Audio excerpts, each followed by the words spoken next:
ਆ ਚੋਰੀ ਛੱਡ ਯਾਰ, ਇਹਨਾਂ ਗੱਲਾਂ 'ਚ ਕੁਛ ਵੀ ਨਹੀਂ ਰੱਖਿਆ ਹੈਗਾ। ਤੁਸੀਂ ਮਾਸੂਮ ਲੋਕ ਹੋ, ਤੁਹਾਨੂੰ ਨਹੀਂ ਪਤਾ ਹੈਗਾ।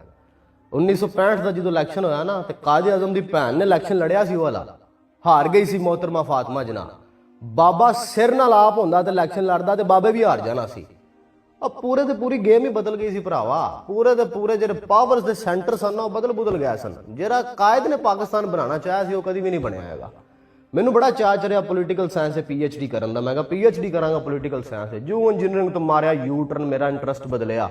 ਮੈਂ ਪੋਲੀਟੀਕਲ ਸਾਇੰਸ ਦੇ ਮਾਸਟਰਸ ਕੀਤਾ, ਮੈਂ ਇੰਟਰਨੈਸ਼ਨਲ ਰਿਲੇਸ਼ਨ ਦੇ ਮਾਸਟਰਸ ਕੀਤਾ। ਅਖੀਰ ਪਤਾ ਲੱਗਾ ਭਾ ਇਹ ਤੇ ਗੋਲੀ ਹੈ ਸਿੱਧੀ ਸਿੱਧੀ। ਜੇ ਤੁਸੀਂ ਇੰਜ ਦੀਆਂ ਗੱਲਾਂ ਕੀਤੀਆਂ, ਪੋਲੀਟੀਕਲ ਹਿਸਟਰੀ ਤੁਹਾਡੀ ਬੜੀ ਡਿਸਪਿਊਟ ਹੈ, ਤੁਹਾਨੂੰ ਤਾਂ ਪਤਾ ਹੀ ਨਹੀਂ ਅਸਲੀ ਗੱਲ ਦਾ ਹੈਗਾ।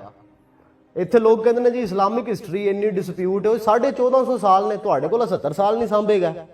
ਇਹਨਾਂ 70 ਸਾਲਾਂ ਦੇ ਬਾਰੇ ਤੁਹਾਡੇ ਕੋਲ ਕਲੈਰਿਟੀ ਨਹੀਂ ਹੈਗੀ। ਅਗਰ ਤੁਹਾਨੂੰ ਅਸਲੀ ਗੱਲ ਪਤਾ ਲੱਗ ਜਾਵੇ ਨਾ, ਤੇ ਹੋ ਸਕਦਾ ਹੈ ਕਿ ਫਿਰ ਕੰਮ ਸਾਰੇ ਖਰਾਬ ਹੋ ਜਾਣ। ਇਹ ਪਾਕਿਸਤਾਨ ਦੀ ਆਈਡੀਆ